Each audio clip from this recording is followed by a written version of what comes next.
mengerti rencana dan kehendak-Mu dalam hidup kami. Dan kami mengikuti setiap rancangan Tuhan itu dalam hidup kami. Karena kami tahu kesuksesan kami di dunia ini bukan ketika kami dapat semua yang kami inginkan, tapi ketika kami dapat apa yang Tuhan inginkan.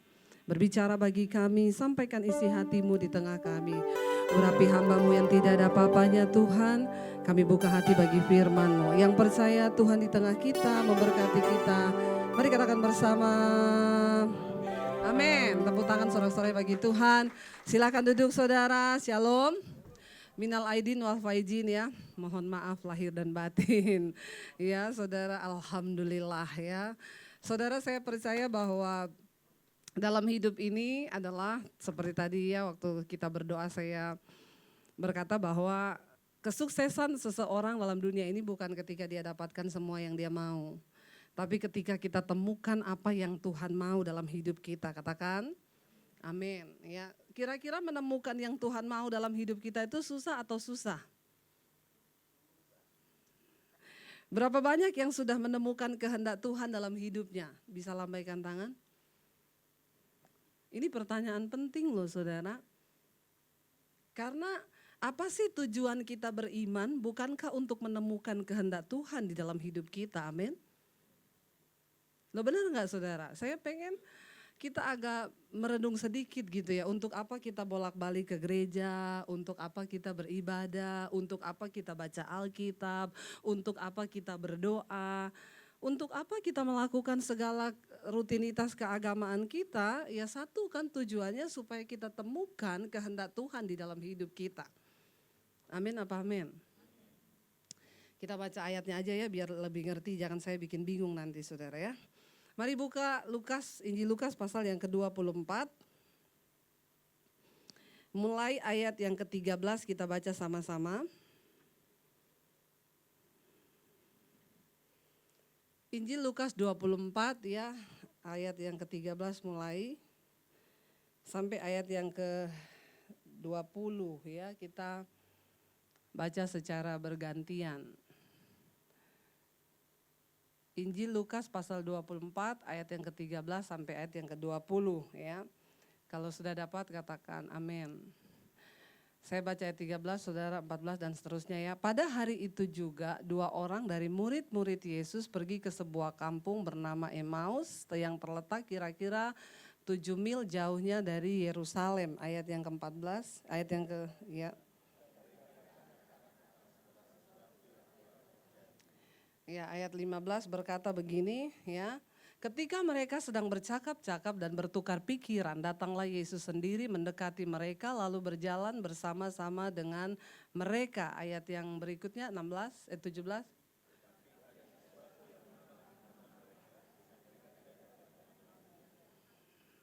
Iya, ayat 17 berkata, Yesus berkata kepada mereka, apakah yang kamu percakapkan sementara kamu berjalan? Maka berhentilah mereka dengan muka muram. Ya, ayat yang ke-18.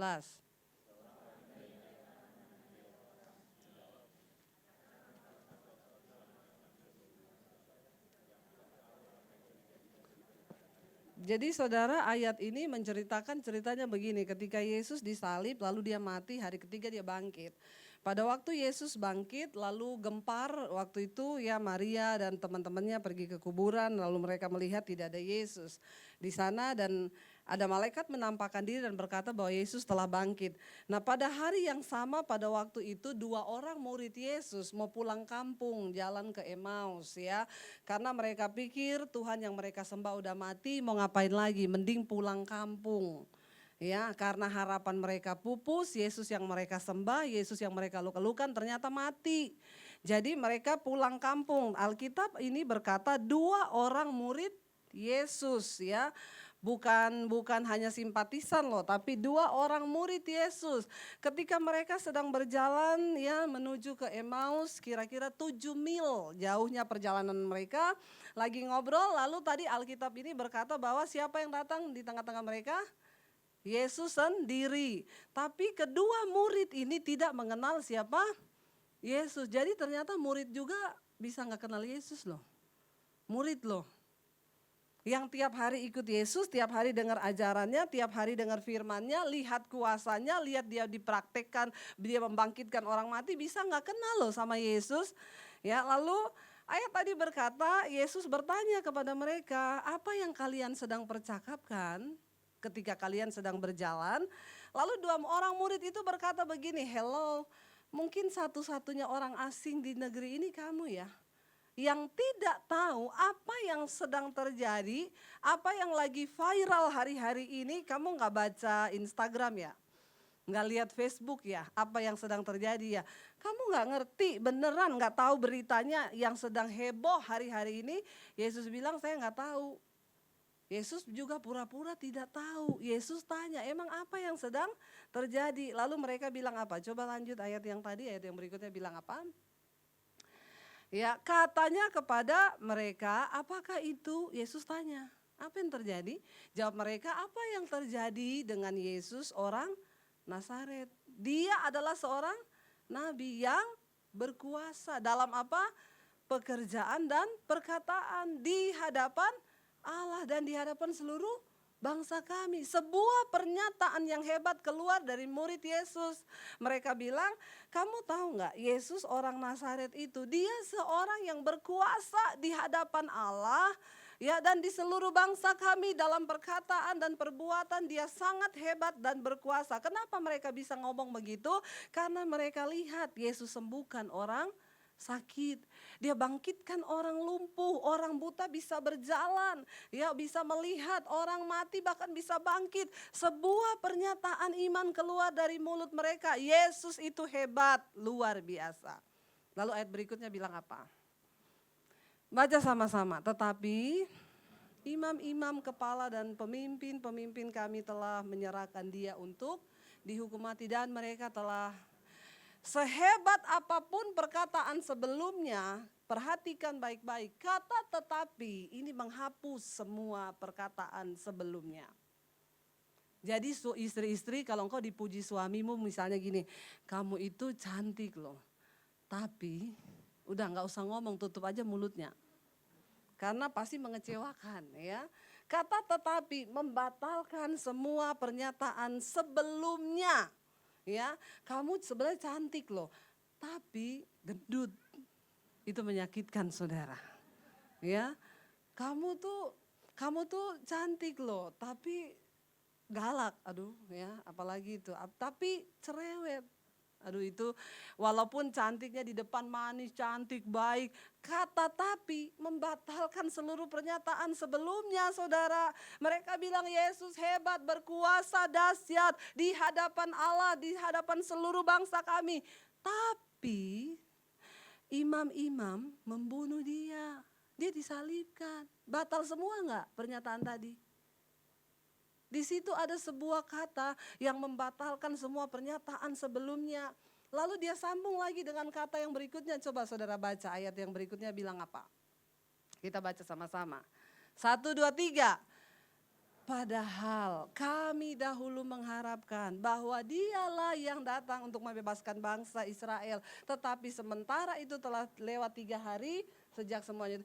Perhatikan, ada kata padahal. Padahal ini adalah sebuah kata yang mewakili rasa kecewa.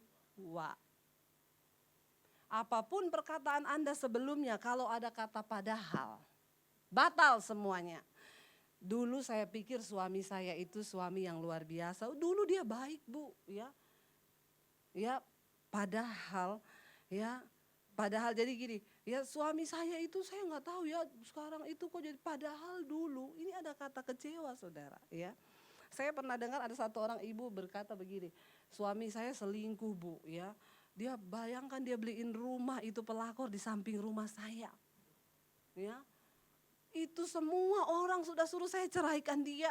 Suami, keluarga saya semua ngomong ke saya, kamu tuh goblok, ceraikan suamimu. Semua orang melihat suami saya itu laki-laki yang benar-benar bejat. Ibu tahu, padahal dulu dia tuh manusia malaikat banget bu. Saya tanya, kok bisa malaikat berubah jadi setan bu? Ya, dulu malaikat. Ibu tahu dulu suami saya itu padahal dulu baik banget.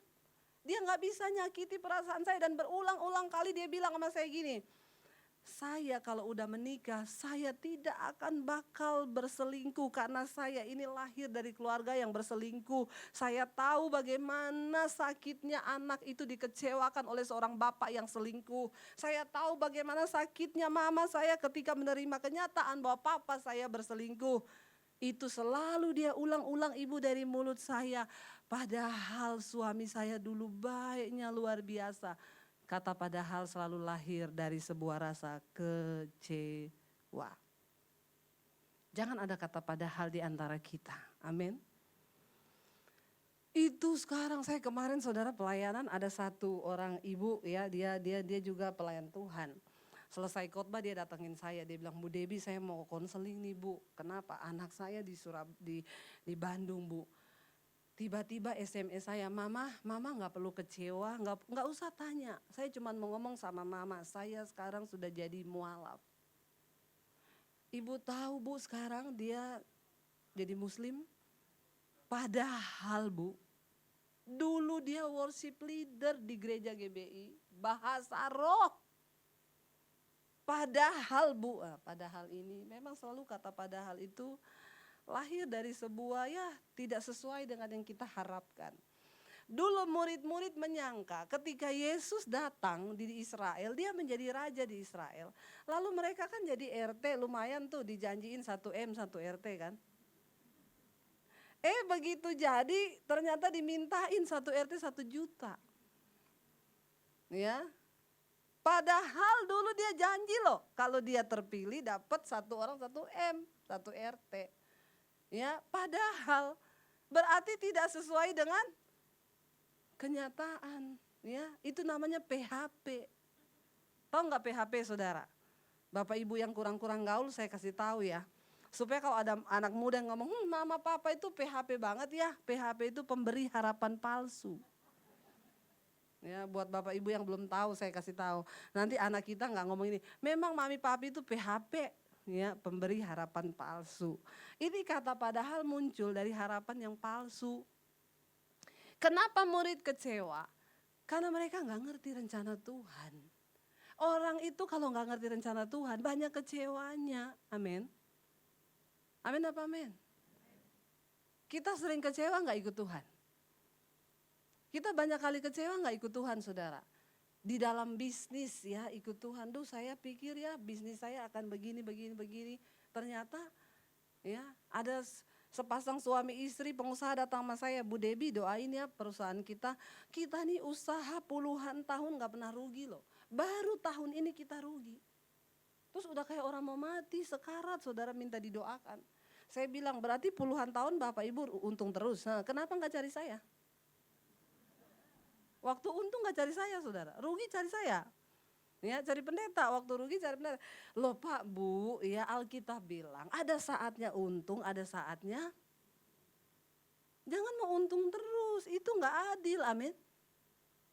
Bilang kanan kirimu, jangan mau untung terus. Sekali-sekali rugi.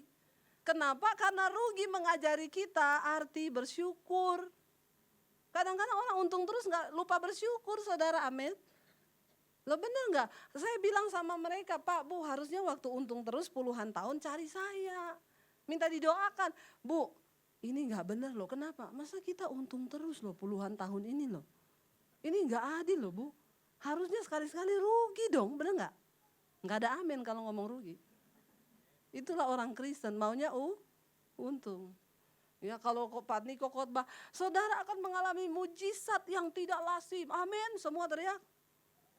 Amin, mau berarti harus menghadapi persoalan yang tidak lazim. Amin, diem. Gak ada amin, terus gini, yang biasa-biasa aja deh. Jangan yang tidak lazim, berat. Tapi kalau mujizatnya mau semua. Padahal kita lupa itu satu paket. Buy one, get one. Amin. Saudara kita harus mengerti rencana Tuhan di dalam hidup ini. Supaya kita ini gak kecewa sama Tuhan. Kalau kecewa sama manusia itu mah biasa, emang manusia mengecewakan. Tapi jangan pernah kecewa sama Tuhan.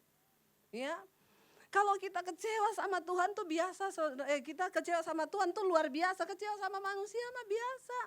Tapi ketika kita mengerti rencana Tuhan, dulu saya sempat kecewa sama Tuhan. Waktu saya ikut Tuhan, semua ada dengar kesaksian saya, ya saya dari Muslim, tapi saya haji, saya terima Yesus tahun 95, saya diusir dari rumah. Waktu saya diusir dari rumah saudara, sebelum diusir kan saya udah diancam terus tuh. Saya bunuh kamu ya, kalau kamu gak balik ke imanmu papi bunuh kamu. Papi gak segan-segan usir kamu dari rumah. Saya berdoa saudara, bergumul, berdoa, sepupu saya datang. Deb, tenang, kamu tetap maju, imanmu harus kuat. Saya juga dulu gitu kata sepupu saya, namanya Nur Hayati saudara. Dia dulu juga Muslim, dia terima Yesus, lalu papinya marah besar. Kamu kalau nggak balik kata papinya, papi nggak bayarin kuliah, kamu bayar sendiri uang kuliahmu, cari uang sendiri. Jadi dia berdoa saudara, dia pakai satu ayat firman Tuhan. Hati raja seperti batang air di tangan Tuhan, Tuhan akan mengalirkan kemanapun Tuhan ingini. Dia bilang hati papiku seperti batang air di tangan Tuhan, Tuhan sanggup mengalirkannya kemanapun Tuhan ingini. Tuhan saya mau ikut engkau, jamah hati papiku, dirubah dia. Dia doa puasa 3 hari saudara. Doa puasa selama 3 hari, papinya terbang dari kotanya datang ke dia tempat kuliah. Kamu benar menjadi Kristen? Iya. Satu syaratnya kata papinya, apa? Kalau sudah jadi Kristen jangan pernah balik lagi ke agama yang dulu. Karena agama itu bukan untuk main-main. Enak banget gak jawabannya? Haleluya, 12 kali puji Tuhan ya. Kita dapat jawaban gitu, wah ini Tuhan benar ini yang bekerja. Dia bersaksi, saya dikuatkan iman saya. Apalagi orang Kristen, kita ini suka kan copy paste ya. Orang lain ditolong, saya juga harus ditolong. Kalau bisa sama seperti dia ditolong, lalu kita doa sambil nyanyi. Kalau lain ditolong, saya juga. Saya nyanyi hari pertama doa puasa. Hari ketiga doa puasa, saya pakai ayat yang sama. Hati papiku seperti batang air di tangan Tuhan. Engkau sanggup mengalirkannya kemanapun engkau ingini. Kalau iya hati engkau tolong, maka aku juga. 1 bulan tidak dijawab. Persoalannya sama, lebih berat saya, lebih galak papi saya. Doa terus saudara, pakai pistol menghadap ke langit. Kalau Yati ditolong. Maka saya juga kita todong Tuhan pakai pistol. Awas kalau kamu tidak jawab seperti dia. Kita lupa Alkitab berkata Tuhan itu setia dan adil. Dia tidak akan pernah membiarkan kita dicobai melampaui batas kekuatan kita. Saya mau tanya, kekuatan setiap orang sama enggak? Amin. Kalau baca Alkitab itu tolong direnungkan, jangan cuma baca. Sebab Allah itu setia dan adil. Dia tidak akan pernah membiarkan kita dicobai melampaui batas kekuatan. Dipreteli satu-satu kalimatnya. Pertama Allah setia dan adil. Kedua dia tidak akan membiarkan kita dicobai. Oh dia gak akan pernah biarkan saya. Yang ketiga melampaui batas kekuatan. Nah kekuatan ini kan mesti gak sama tiap orang. Harus sampai di situ saudara. Makanya saya itu, kita nih baca 1 ayat aja ngertinya 1 bulan belum tentu ngerti-ngerti loh. Makanya saya suka angkat jempol kalau ada orang sehari itu baca 10 pasal Alkitab. Jempol 4-4 saya angkat. Kita baca 1 ayat aja, mengerti dan melakukan 1 ayat itu susahnya auzubillahi minasyaitonirrahmanirrahim. Sampai berbulan-bulan belum tentu kita bisa lakukan 1 ayat. Ada orang hebat, saya tiap hari 10 pasal saya telan itu Alkitab. Ini kalau gak jadi malaikat apalagi gak masuk surga kebangetan. Benar gak saudara? Jadi saudara kita tahu kan, oh batas kekuatan seseorang itu kan berbeda. Buat Yati 3 hari dia doa puasa, udah di situ batasannya. Kalau lebih dia bakal balik lagi mungkin. Langsung dijawab Tuhan. Saya saudara 3 bulan. Doa puasa terus, ayatnya sama kalau Yati ditolong. Sampai udah nangis saudara. Saya juga tolong Tuhan, tolong dong Tuhan. Udah gak kuat nih. 3 bulan dijawab, papi saya datang. Kamu benar mau jadi Kristen? Iya. Angkat pakaianmu dari rumah. Jangan anggap kamu punya keluarga. Keluar kamu, jangan bawa ijazah satupun. Saya mau lihat Yesus mau kasih makan kamu apa. Nangis enggak saya saudara? Nangis. Tuhan, persoalannya sama loh. Doanya sama, ayatnya sama yang saya pakai. Doa puasanya lebih lama saya loh Tuhan. Kenapa jawabannya beda? Halo saudara. Belum tentu orang menghadapi sebuah persoalan terus jawabannya sama. Dalam hal ini kita harus mengerti kehendak Tuhan. Dulu saya nggak ngerti, saya keluar dari rumah baca Alkitab kan, habis dibilang gitu saya masuk di kamar. Nangis saya, Tuhan kenapa terlalu berat syarat untuk mengikut Engkau. Saya ini dibesarkan keluarga saya puluhan tahun. Terus gara-gara saya terima Yesus sekarang saya harus dipisahkan dengan keluarga saya. Ini bukan hal yang mudah buat saya. Lalu saya mau hidup di mana, mau makan apa tanpa ijazah. Saya harus memulai semua bukan nol lagi, saudara. Lalu saya memulai dengan apa Tuhan? Cuma air mata dengan iman datang di kaki Tuhan nangis. Saya cuma bilang gini, Tuhan apapun resiko yang ada di depan saya hari ini. Jangan biarkan aku keluar dari kehendak dan rencanamu. Saya cuma mau masuk dalam kehendakmu. Apapun resikonya. Kasih tahu hari ini apa kehendakmu. Engkau bilang pergi, aku pergi. Engkau bilang tinggal, aku tinggal. Buka Alkitab. Kan Tuhan bicara lewat firman. Jangan telepon dukun. Jangan tanya orang lain. Bergumullah secara pribadi dengan Tuhan. Saya tuh bingung sekarang orang Kristen saudara. Apa-apa tanya. Kemarin lebaran ting Bu mau tanya sesuatu dong di Facebook. Tanya apa? Keluarga saya kan banyak yang muslim Bu, ini kan lebaran. Saya pakai kerudung ke mereka nggak apa-apa, nggak mati kan. Orang Kristen di Yahudi sana juga pakai kerudung, pakai aja. Kayak gitu rempong banget tanya loh sama pendeta. Coba saudara, ada lagi Bu saya mau nonton film kuntilanak, boleh nggak ya Bu? Bingung gak kita ini pendeta ditanyain yang begini-begini? Ya itu loh secara, saya kadang ada lagi saudara, orang saya lagi teler, lagi demam kemarin itu sakit. Ting Bu mau tanya dong, penting banget apa ya? Saya kok kalau baca Alkitab gak bisa konsen ya. Kayak begini coba saya mau ngomong apa sama dia. Sampai saya bilang sama suami saya, pusing kepala saya ya. Lihat nih orang Kristen punya pertanyaan, kata suami saya dibaca. Itu pertanyaan yang tidak perlu dijawab, saya gak usah dijawab. Tapi kan kasihan kalau dijawab, nanti dia bilang gak gitu, pendeta sombong banget. Jadi saya jawab, Bu, ya berdoa dulu, tutup mata. Ibu tahu cara berdoa kan? Lipat tangan, tutup mata. Ketemu Tuhan, bilang Tuhan saya mau konsen. Gak usah ingat utang dulu. Ya TV matiin, jangan ibu baca Alkitab sambil nonton film India. Atau nonton drama Korea bagaimana mau bisa fokus. Yang begini minta saudara konseling. Ada orang Kristen masuk, telepon Bu. Mau tanya Bu, orang Kristen boleh cerai nggak? Saya pusing saudara mau jawab. Ini kalau saya jawab apa juga dia pasti juga punya yang lain. Jadi saya bikin aja pertanyaan di Facebook. Biar saya aman kan. Ada yang tanya, orang Kristen boleh nggak cerai? Wah jawabannya langsung tung. Mana Bu Debi nih? Menurut Bu Debi boleh nggak cerai? Kita udah jawab nih Bu. Banyak banget. Saya bilang saya tunggu sampai 500 jawaban baru saya jawab. Saya mau lihat orang Kristen punya pendapat nih bagaimana. Dijawab saudara. Sampai tembus 600, 750. Tapi saya juga nggak dapat apa-apa sih dari Facebook. Bukan berarti saya dapat duit saudara. Akhirnya baru saya jawab tuh saudara. Banyak ya pertentangan apa segala macam. Ini loh Rasul Paulus bilang gini.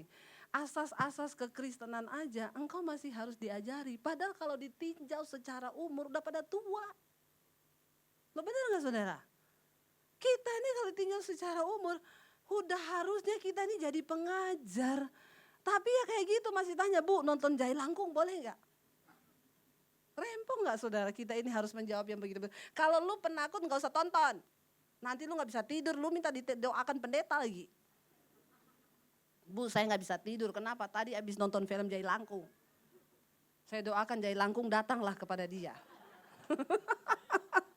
Rempong gak begini-begini? Ngapain juga lu tonton sambil tutup-tutup mata, bener gak?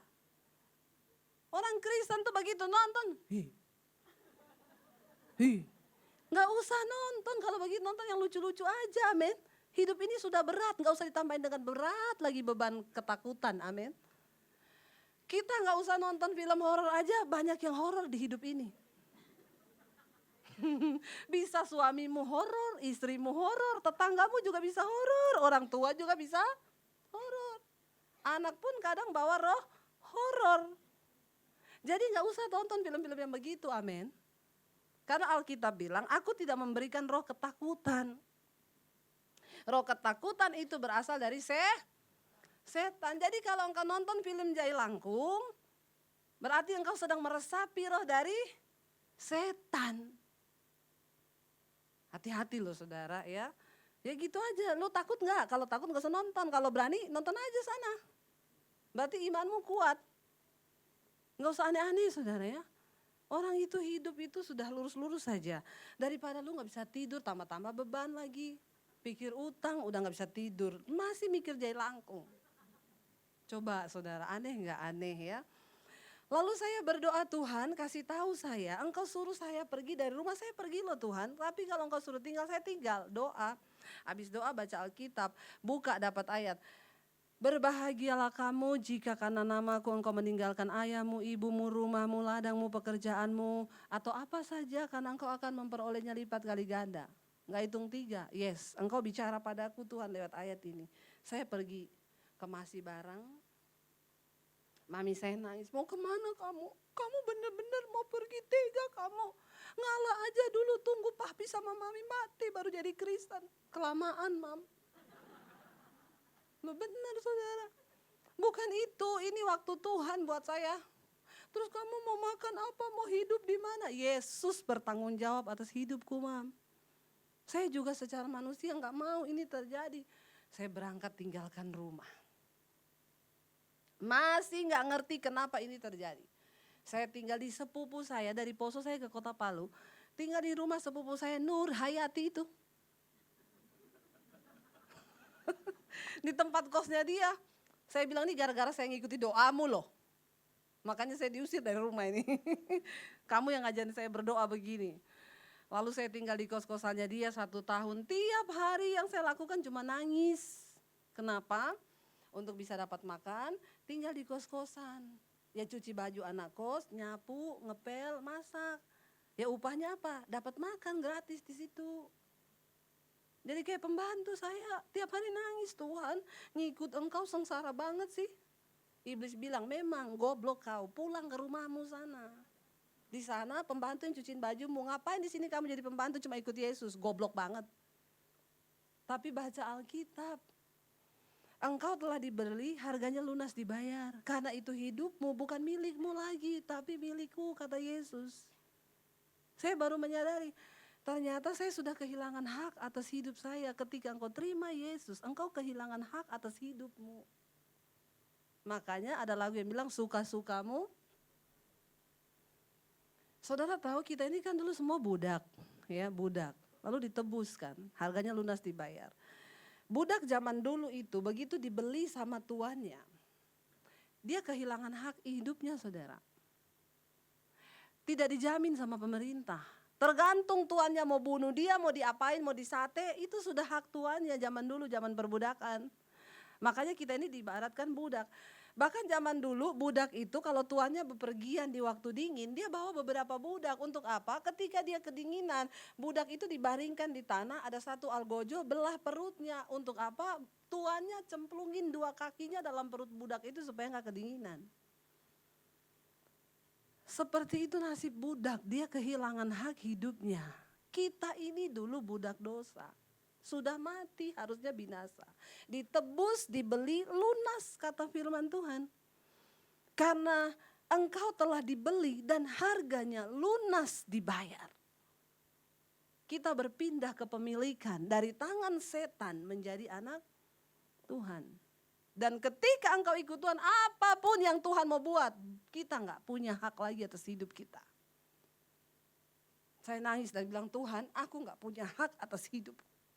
Apapun yang mau terjadi, buat saja atas hidupku. Saya udah gak peduli. Harusnya saya sudah mati. binasa di tangan setan. Orang tadinya saya mau bunuh diri. Saya ikuti apa yang Tuhan mau. 1 tahun diproses seperti itu, nangis, akhirnya saya masuk sekolah Alkitab. Ikuti Tuhan aja. Saudara tahu, ketika saya melihat hidup saya sekarang, dulu saya bertanya, kenapa saya diusir Tuhan? Kejam engkau, saya harus pisah dengan keluarga. Saya gini, sekarang doa saya apa Tuhan? Terima kasih karena waktu itu aku diusir. Loh kalau saya nggak diusir, saya nggak ketemu saudara. Amin. Jadi Tuhan itu selalu punya maksud. Dari setiap persoalan yang kita alami, kita harus tangkap apa tuh kehendak Tuhan. Supaya kita tidak kecewa dengan hidup ini. Bahkan ada banyak orang kecewa sama Tuhan. Dari kepala 2, dulu kepala 2, 25, 26 saya berdoa buat jodoh. Tembus kepala 3, tidak ketemu juga. Saya mulai putus asa Bu, saya diskon 50%. Sel gede-gedean loh, 70 plus 20. Enggak laku juga. Lo bener, saya pelayanan di Solo saudara, ketemu satu orang WL. Dan saya tuh heran waktu itu saya altar call selesai khotbah. Bukan untuk jemaat tapi untuk tim PPW. Saya bilang saya nggak tahu ini, tapi Tuhan gerakkan saya untuk doakan semua tim PPW. Lalu WL ini cewek maju. Waktu didoakan menggelepar-gelepar, dia jatuh manifest, selesai doa dia datang sama saya. Nangis dia bilang, Bu, ibu itu datang ke sini cuma untuk saya. Loh enggak loh, untuk semua lah. Enggak untuk saya Bu, kenapa? Ibu tahu enggak, saya sudah berdoa buat jodoh Bu. Enggak ketemu-ketemu, akhirnya orang tua saya carikan saya calon. WL di gereja. Dan bulan lalu saya sudah terima lamaran dari Zulkifli. Dan ibu tahu bulan depan kami akan menikah. Semuanya sudah diatur. Tapi waktu ibu doain saat tadi saya dapat kekuatan dari Tuhan. Saya harus tinggalkan Bu, tinggalkan saya bilang. Tapi resikonya nanti orang tua saya marah. Bilang yakinkan mereka Tuhan akan kirim saya yang terbaik lebih dari Zulkifli. Kamu jangan jual Yesus loh. Kamu nikah sama dia memang Bu. Saya harus menyangkal Yesus gini-gini. Jangan pernah tinggalkan Tuhan. Kamu gak akan pernah bahagia. Dia putusin. Masuk di inbox saya. Bu, wah kekacauan besar terjadi dalam keluarga. Papa mama saya marah besar karena saya membatalkan gini. Kamu bertahan. Orang yang setia taat pada Tuhan tidak akan pernah dipermalukan. Lama saya gak dapat kabar. 2 bulan kemudian dia masuk di Facebook. Bu, saya udah menikah. Sama siapa? Petrus. Haleluya saudara. Lo bener gak? Jadi gini saudara, waktu engkau berdoa minta jodoh. Yang pertama Tuhan tahu. Yang kedua siapa yang tahu? Siapa? Selain Tuhan yang tahu doa kita siapa? Setan. Loh setan tahu gak apa yang kita butuhkan? Ya tahu, apalagi engkau ketemu teman, doain ya lagi butuh jodoh nih. Setan dengar gak? Dengar. Setan rapat mendadak. Shh. Loh kan setan itu kerjaannya apa saudara? Kerjaan setan apa? Saudara tahu gak kerjaan setan apa? Gak pernah jadi setan. Gak usah pura-pura. Kerjaan setan apa saudara? Mencobai. Dia kirim nih pencobaan, gak masuk, dia bikin strategi baru, dia kirim lagi. Karena kalau dia tidak berhasil mencobai kita, ya dia kan tidak mencapai target. Gak dapat bonus dia. Lalu setan dengar doanya butuh jodoh, dikirim Zulkifli, dikirim Muhammad. Ya, dia kirim dulu jebakan-jebakan karena dia tahu. Sebentar lagi Tuhan akan jawab nih doanya. Jadi sebelum kita dapat yang asli dikirim setan yang palsu dulu. Makanya jangan terburu-buru. Dalam hal ini engkau perlu tahu yang dari Tuhan yang mana nih. Amin saudara. Lo benar loh saudara. Jadi tidak semua berkat itu yang kelihatan berkat itu dari Tuhan. Pas dia berdoa, pas orang tuanya ketemu sama teman lamanya. Kita jodohin aja anak kita. Mamanya Zulkifli datang ke rumah.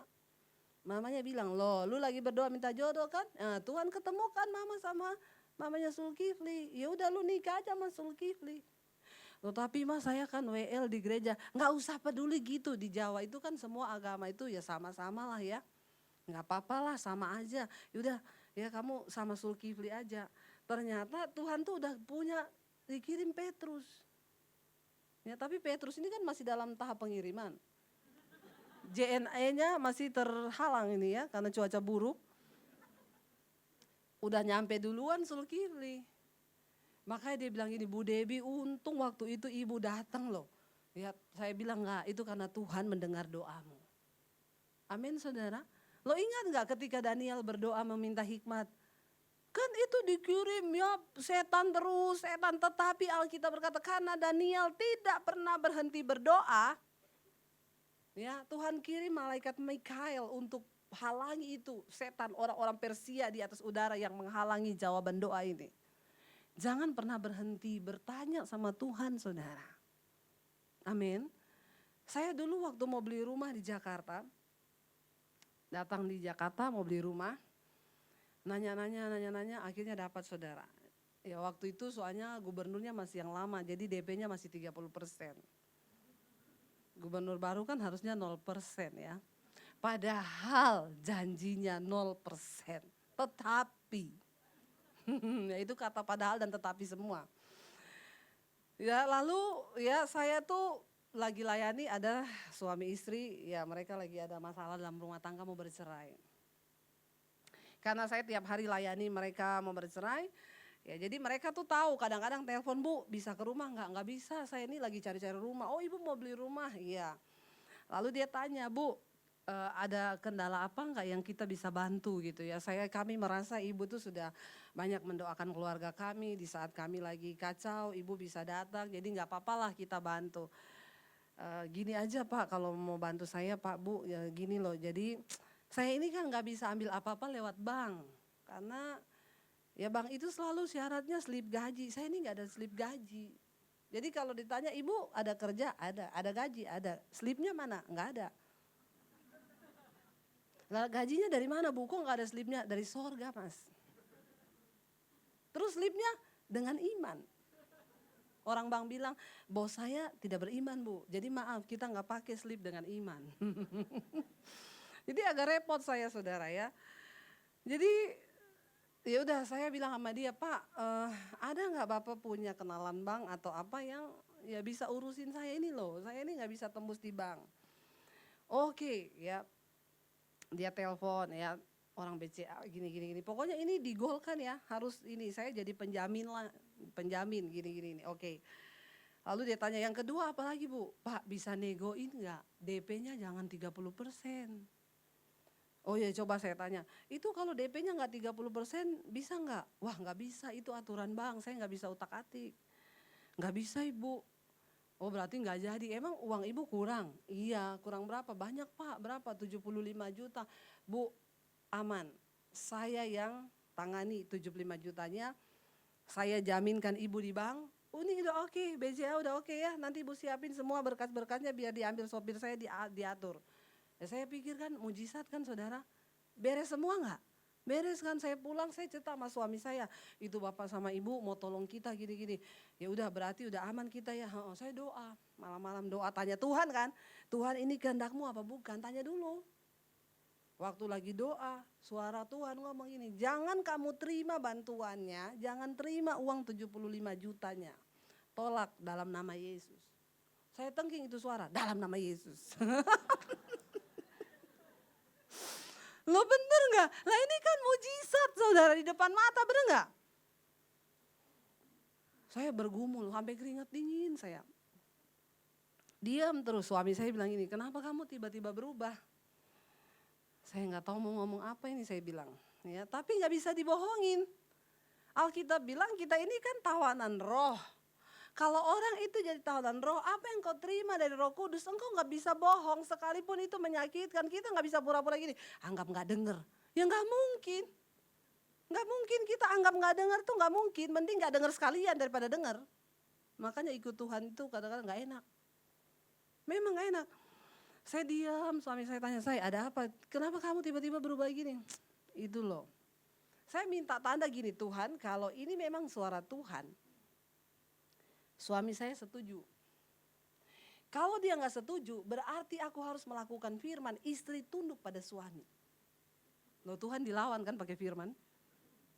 Sebenarnya manusia ini makanya jangan suka capek ya sama tuh ngomong ngeluh sama Tuhan. Tuhan, saya capek menghadapi persoalan. Tuhan bilang, kamu pikir saya nggak lebih capek hadapi kamu? Tuhan tuh lebih capek loh hadapi kita ini.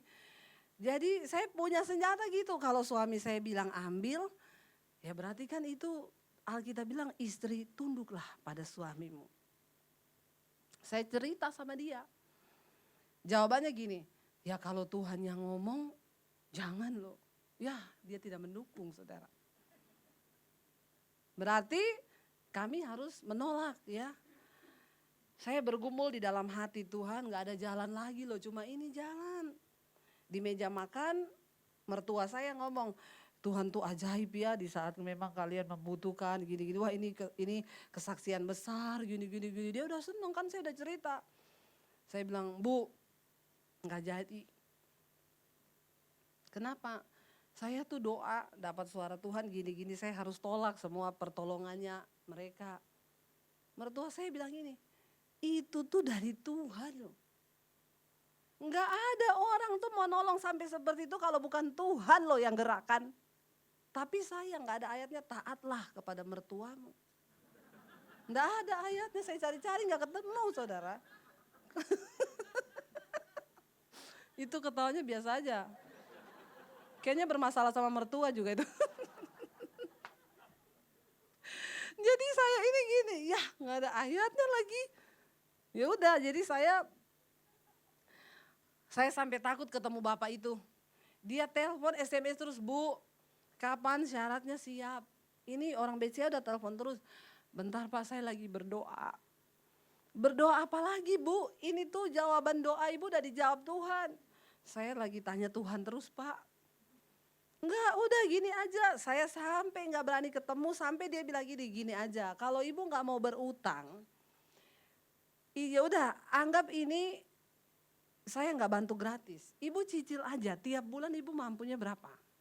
Mampunya 100.000 tiap bulan, ya enggak apa-apa 100.000. Ini kan maksa banget saudara ya. Enggak Pak, saya berdoa dulu. Sampai dia tuh telepon satu orang gembala saudara. Gembalanya telepon saya gini, Bu, saya diceritain sama bapak ini. Katanya dia baru ketemu ini satu-satunya pendeta yang gak seneng duit. Saya bilang, saya seneng banget Pak sama duit. Tapi ini saya dapat suara Tuhan di hati. Saya gak boleh terima, bagaimana coba? Saya gak bisa bohong. Jadi saya stres seminggu itu mau ngomong apa sama dia. Tiba-tiba ada jemaat telepon saya, ibu-ibu gini, Bu. Ibu gak lupa kan, ibu janjian sama saya loh, ketemu hari ini kita mau konseling. Oh iya, gini Bu Debbie, ada teman saya, dia itu kenal, bukan gak kenal ibu sih, dia tahu, dia sering dengar ibu khotbah. Nah dia itu saya cerita, saya mau ketemu sama ibu. Dia bilang gini, kamu mau ketemu sama Bu Debbie, ajak saya dong. Saya juga pengen kenal sama dia, saya sering dengar khotbahnya dia. Boleh gak Bu? Ya boleh lah, orang mau kenalan masa gak boleh. Kita ketemu saudara, nah waktu ketemu, ngobrol, saya dengar dia tuh punya pengalaman iman. Dia sering doa peperangan, dengar suara Tuhan. Malah yang baru ketemu ini, bukan yang ibu yang saya kenal. Akhirnya kita dapat kesempatan berdua kan, ngobrol. Saya bilang gini, Bu, saya lihat ibu ini imannya, karena kita ini kan mau konseling juga susah loh. Pendeta tuh mau konseling sama siapa coba? Nggak boleh salah orang juga. Ya, konseling salah dikit tuh pendeta singgung-singgung duit di depan saya. Tuh ini kan kita hati-hati benar-benar nggak boleh salah loh. Nah waktu saya dengar dia cerita bagaimana dia menangkan suaminya, dia bergumul, Tuhan kasih tahu suaminya ada di sini, dia pergi ke hotel itu ternyata benar suaminya lagi sama perempuan karena Roh Kudus yang kasih tahu, wah hebat banget nih orang, sakti juga dia. Bisa dengar suara Tuhan, jadi saya ngomong ini, Bu, saya ada pergumulan nih Bu. Pergumulan apa Bu? Saya ini lagi bergumul cari teman sharing nih, saya ketemu ibu nih untuk peneguhan. Jadi gini Bu, saya ini kan mau beli rumah. Saya cerita, nah ini saya bergumul uang DP saya kurang 75 juta, bank saya nggak tembus. Ada orang nih Bu lagi saya layani, dia mau tolong saya tapi saya doa kayak ibu tuh loh dengar suara Tuhan. Saya nggak boleh terima bantuannya dia, bagaimana ya Bu, menurut ibu gimana? Dia langsung salaman saudara sama saya, Bu salaman dulu. Kenapa? Ibu tahu nggak kenapa saya mau ketemu ibu hari ini? Enggak. seminggu ini Tuhan taruh ibu di hati saya. Tuhan suruh saya nolong ibu dalam hal finansial, tapi saya nggak tahu ibu persoalannya apa. Dengan ibu cerita hari ini nih yang Tuhan mau. Ibu tolak ya dari dia. Hari ini saya minta nomor rekening ibu, saya transfer ke ibu 75 juta. Jadi bingung gak saya? Jadi ini loh saudara, kadang pertolongan Tuhan yang asli itu udah mau datang. Tapi yang palsu dikirim setan dulu. Jadi hati-hati, tidak semua yang kita lihat baik di depan mata itu ternyata dari Tuhan, diuji loh. Saya juga gak tahu sebabnya apa Tuhan suruh saya tolak bantuan itu. Saya bilang, loh Bu, kita ini baru ketemu Bu. Loh justru saya mau ketemu ibu ini, saya mau tanya ini. Seminggu ini saya diganggu terus, saya gak sejahtera sampai saya gak tahan, saya harus ketemu ibu. Ya. Jadi waktu bapaknya telepon, Bu gimana Bu? Pak, saya sudah ada berkat dari Tuhan 75 juta Pak, jadi uang Bapak simpan aja dulu. Loh dari mana? Dari Tuhan. Bingung lagi kan dia. Terus gimana banknya? Enggak usah Pak. Akhirnya saudara saya enggak lewat bank. Saya ketemu Pak Haji yang punya rumah itu. Dia orang bank. Kita hitung aja bunga bank Bu. Tapi enggak usah lewat bank. Kita bikin perjanjian sendiri di notaris. Jadi enggak ada selip-selipan. Ya Tuhan itu kalau mau bekerja kan ajaib saudara. Tapi kita harus punya kepekaan loh. Ya, kalau kita nggak mengerti rencana Tuhan, kita nggak tahu kan setan itu pasang perangkap apa di depan kita. Ya, kita harus bertanya, jangan langsung buru-buru dari Tuhan. Haleluya. Berdoa minta jodoh dikirim Zulkifli, Zulkifli dari Tuhan. Jangan saudara. Minta berkat yang asli benar-benar dari Tuhan. Lalu saudara tahu ketika murid-murid itu ngobrol, mereka nggak ngerti tentang Yesus, kita lanjutin dulu saudara ya. Ini kan cuma 1 kali ibadah kan. Jadi agak lewat-lewat dikit gak apa-apa ya. Kalau ada yang mau pulang juga silakan. Pintu terbuka lebar. Coba lanjut ayat yang berikutnya saudara ya. Padahal kami dahulu mengharapkan ya. Nah itu terus langsung lanjut aja ayat yang ke-26 kayaknya. Ya kita lihat saudara. Yesus akhirnya kasih tahu karena mereka tuh gak ngerti-ngerti, udah dengar Yesus sedang, bukankah Mesias harus menderita? Lalu ia berkata kepada mereka, hai kamu yang kurang percaya, hai kamu orang bodoh. Ya, kamu itu udah jadi Kristen berapa lama? Gak ngerti-ngerti rencana Tuhan, udah jadi muridku, dengar pengajaranku bahwa memang Mesias harus mati. Hai bodoh, betapa lambannya hatimu sehingga kamu tidak percaya segala sesuatu. Kenapa hati mereka tertutup gak bisa kenal Yesus? Karena ada kekecewaan. Dalam hidup ini kita bisa banyak kecewa saudara. Suami bisa kecewa sama istri, istri bisa kecewa sama suami. Tapi kalau kita mengerti kehendak Tuhan, ya kita ini gak akan mudah jatuh bangun di situ, gak akan mudah. Kita tahu rencana Tuhan tuh begini. Amin. Makanya saya selalu bilang jangan pernah menikah untuk berbahagia. Anda salah kalau Anda menikah untuk berbahagia. Nanti itu ada sesi khususnya, saya gak akan bahas sekarang. Lalu ia berkata kepada mereka, hai kamu orang bodoh, ayat 26 bilang apa? Bukankah Mesias harus menderita semuanya itu untuk bisa masuk dalam kemuliaannya? Ayat 27. Lalu ia menjelaskan kepada mereka apa yang tertulis dalam seluruh kitab suci. Mulai lagi dari awal kitab Musa dan segala kitab nabi-nabi. Yesus ngajar dari awal lagi kejadian. Kasih tahu lagi sama mereka padahal ini sudah lewat dulu waktu Yesus ada dia udah ngomong. Tapi karena gak ngerti-ngerti Yesus harus ulang-ulang lagi. Lihat nih orang Kristen ini sekarang banyak begini saudara. Engkau lamban dalam hal mendengar dan menangkap sesuatu.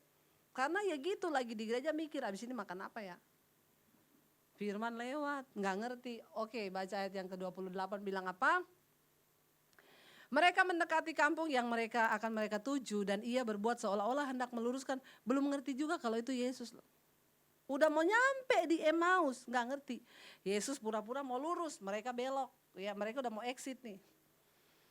Lalu mereka bilang apa saudara? Ayat 29 bilang, tetapi mereka sangat mendesaknya. Katanya please tinggallah sama-sama dengan kami karena bentar lagi hari malam loh. Matahari mau terbenam, nanti lapar kamu, daripada lapar ayo tinggal di rumah kami dulu. Lalu masuklah ia untuk tinggal bersama-sama dengan mereka. Ayat yang ke-30 bilang apa?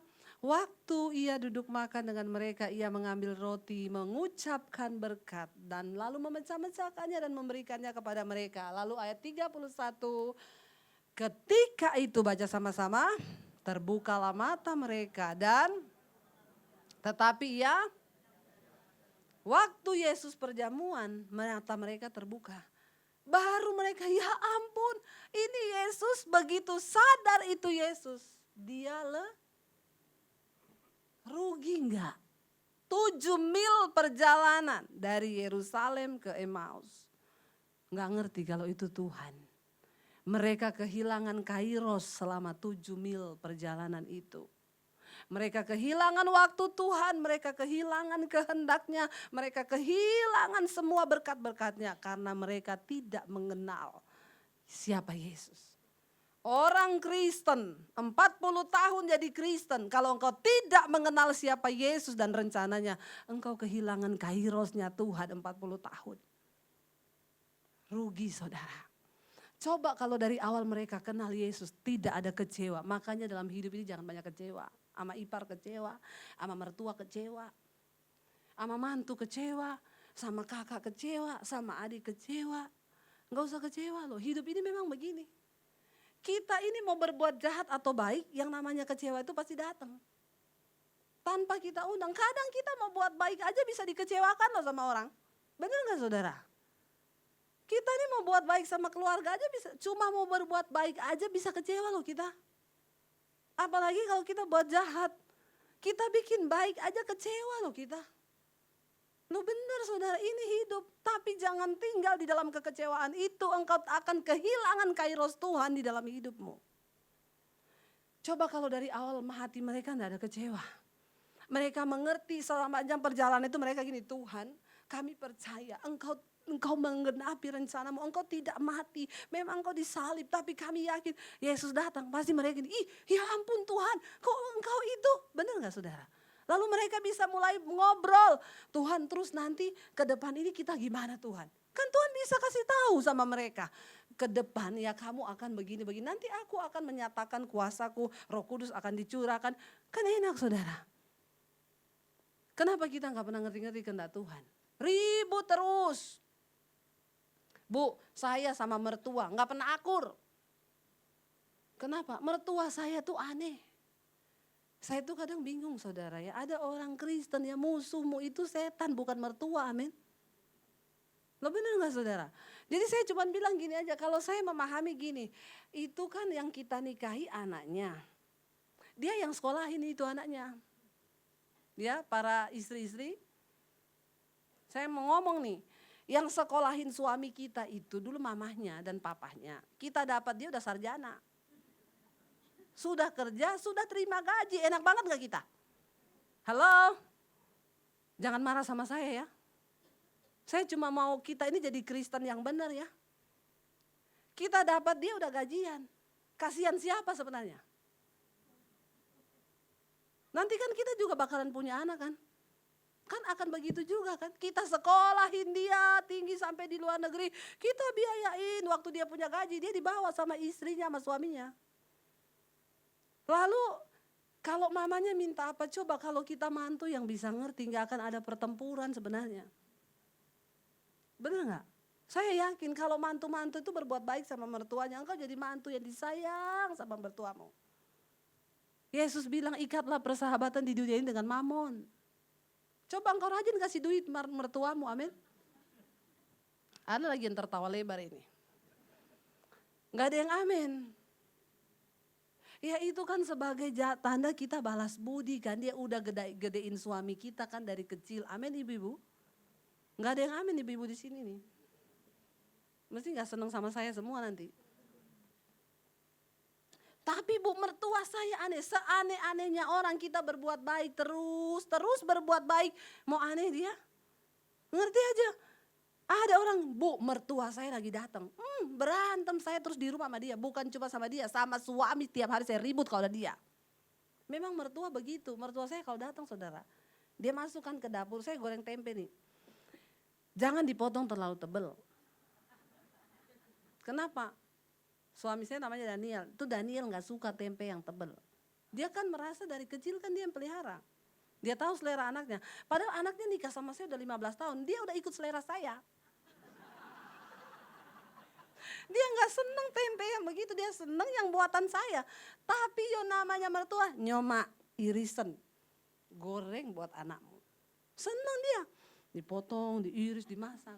Walaupun anak saya makan gini. Ini mesti bukan kamu yang masak. Makmu. Jadi makan aja biar dia seneng. Dimakan ya. Pagi-pagi dia bangun, saya harus bikinin kopi kan buat suami. Dia udah bikin duluan, dia gak tahu takaran kopi suami saya. Dia pikir ini masih anak kecil yang dia besarkan dulu. Gulanya banyak sekali saudara. Suami saya minum. Say, bukan kamu yang bikin, aku bangun, makmu sudah bikinin. Terus gimana ini? Buang aja. Karena dia gak bisa minum. Iya gak apa-apa, tapi pura-pura di depannya dia bilang enak dulu. Enak loh kopinya mak. Seneng kan dia? Kita yang waras nggak? Loh bener. Namanya orang tua itu memang begitu. Kita ngerti aja. Nanti anak saya telepon, saya pulang, Mam. Kata anak saya, Mam, pot bungamu dipindah loh sama Mae. Dipindah kemana? Saya masuk berubah semua. Tatanan rumah diganti saudara sama dia. Ya dia merasa itu anaknya. Saya bilang sama anak saya gak apa-apa. Kalau dia balik ke Solo kita rubah lagi. Enak gak saudara? Enak kan? Gak usah jadi persoalan. Loh mak kok kamu pindah kok di sini? Gak bisa di sini. Pindah lagi. Kita sama gila saudara. Loh kita ini kalau kita punya iman. Kita ini mengerti kebenaran. Sudahlah yang begitu. Kadang saya bilang sama suami saya, Say, kamu udah kasih uang belum sama makmu? Ya kan biasanya kamu yang kasih, enggak, kali ini dari tanganmu loh. Masa dari tangan saya terus, dari tanganmu supaya dia tahu anaknya itu sayang sama dia. Itu istri yang ajarin suami, amin ibu-ibu. Jangan ngomong, saya berantem sama mertua saya, terus saya bingung caranya usir dia bagaimana. Saya beli tanaman bu, saya taruh depan rumah gede banget. Mertua saya pulang, ini tanaman apa ya kok tajam-tajam, itu namanya lidah mertua. Ya gitu itu lidah mertua tajam. Ya mertuanya beresin pakaian, masuk koper, saya mau pulang sekarang. Masa dia bilang lidah mertua? Ya memang ada tanaman itu namanya lidah mertua ada. Tapi lu gak usah beli di saat ada mertuamu di rumah. Itu namanya cari perang, amin. Coba tuh orang Kristen sekarang, ya karena gak ngerti kehendak Tuhan, maunya ribut, maunya berantem, sama anak berantem, sama orang tua berantem, semua itu dibikin damai aja kan enak, amin. Didik anak sekarang juga tidak gampang. Saya cuma bilang anak saya pelayanan dia pergi. Mami saya telepon, Dep si Angie pergi katanya ke mall sama temennya. Ji, kan mami udah bilang kalau mami lagi pelayanan kamu jangan pergi.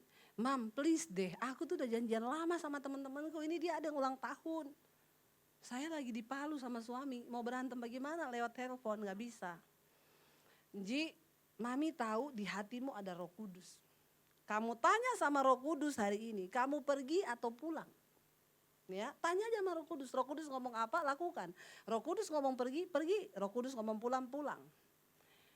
10 menit saya tunggu kabar, mami saya WA, Dep, Angie udah pulang. Saya telepon anak saya, Dek kamu gak jadi pergi? Nah kan mami bilang tanya Roh Kudus, nah Roh Kudus bilang apa? Pulang, ya pulang. Amin saudara.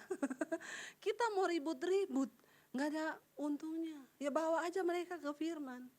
Itu paling aman udah. Jangan lewatin kairos Tuhan di dalam hidup kita cuma karena emosi kita, ambisi kita, ego kita yang tidak akan pernah berhenti kalau kita ikutin. Kenali Yesus, kenali rencananya dalam hidup. Kalau engkau ribut-ribut dalam rumah tangga berarti Tuhan mau engkau semakin saling sayang. Halo? Suamimu bikin engkau jengkel berarti Tuhan mau istri banyak-banyaklah cium suamimu. Kalau istrimu terlalu cerewet, suami engkau harus banyak cium istrimu. Amin. Nggak ada yang amin. Tanda-tanda akhir zaman ini. Ya benar saudara, pernikahan itu harus dibangun. Saya hari-hari ini, Bu, saya ini cuma mau sekolahkan anak yang paling bungsu ini udah masuk kuliah. Setelah dia selesai kuliah, Bu, saya mau cerai sama suami. Kenapa, Bu? Ibu punya pil? Enggak. Suami punya will? Enggak. Lah kenapa mau cerai? Nek lihat mukanya. Ini banyak loh, terjadi hari-hari ini. Ke gereja duduk bareng, berdua di gereja duduk bareng. Begitu keluar gereja, lihat-lihatan, nek. Saudara, pernikahan ini harus dibangun loh. Lo bener loh. Saya mau lanjutin apa enggak ini? Mau nggak dilanjutin soal pernikahan? Nanti ya kelamaan ya. Udah pada bosan? Tanda-tanda akhir zaman. Lebih suka di luar daripada di gereja. Lo bener loh, kita ini kalau nggak ngerti kehendak Tuhan hancur, babak belur ngikuti keinginan diri. Suami istri berantem ribut. Kalau istrimu sudah terlalu cerewet, itu berarti dia butuh belayan bapak-bapak. Yang amin cuma gembalanya. Yang lain udah jadi Bang Toyib, nggak mau belai istrinya lagi. Bapak-bapak, kalau istrimu terlalu cerewet, banyak ngambek, berarti dia butuh. Coba yang bawa istri belai dulu istrinya. Coba di depan saya belai istrinya coba. Kalau Anda sehat pernikahanmu, Anda berani belai. Bahkan Anda cium dia berani. Coba. Nggak ada yang berani loh. Kayaknya di sini perlu seminar pernikahan loh Pak. Mengerikan loh ini Pak. Bener loh, tanda-tanda akhir zaman loh ini. Ya, masa nggak ada yang berani belai istrinya? Coba ada nggak yang berani belai istrinya? Sampai dicubit istrinya aja nggak mau loh.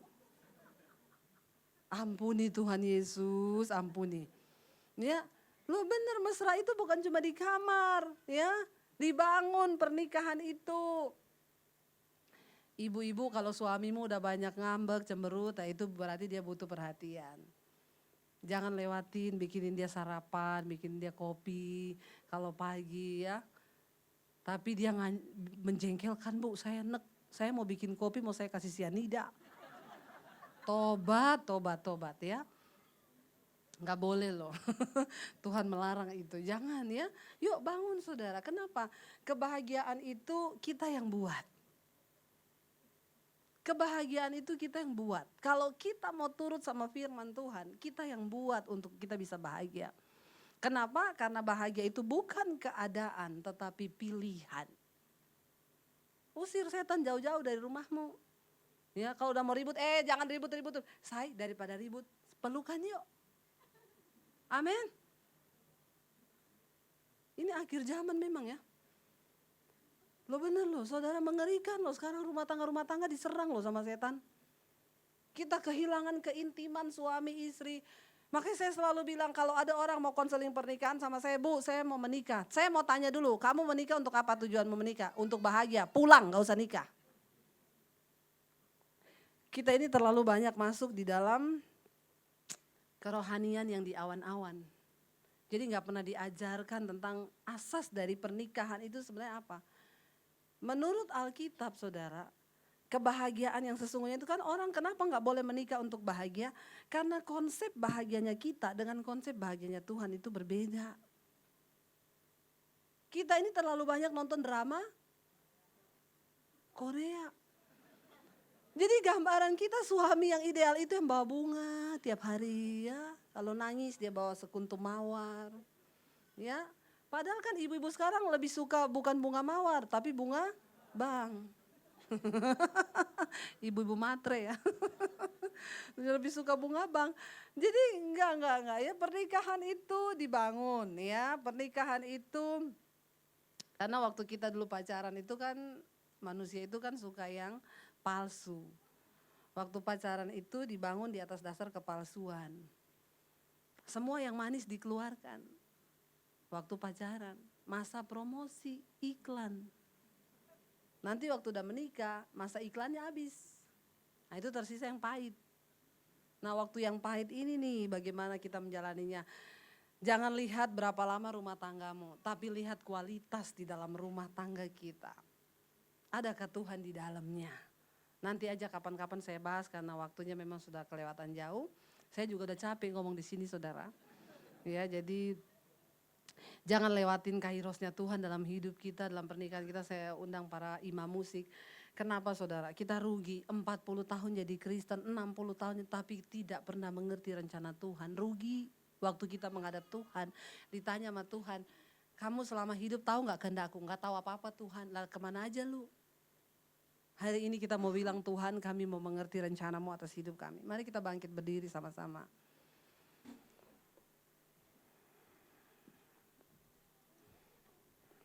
Saya minta kunci Dea. Kami tahu seringkali jalanmu tidak terselami dalam hidup kami Tuhan. Tapi kami tahu ketika kami terus berpegang pada kebenaran dan firman-Mu, kami akan sampai pada tujuannya Tuhan. Bahwa kami mengerti rencana dan kehendak-Mu dalam hidup kami. Sikarala batakana mayara. Jalanmu tak terselami oleh setiap hati kami. Oleh setiap hati kami. Namun satu hal yang kami percaya. Namun satu yang ku percaya. Ada rencana yang indah Tuhan. Ada rencana yang indah. Tiada terduga. Tiada terduga kasih-Mu. Heran dan besar. Heran dan besar bagiku. Arti kehadiran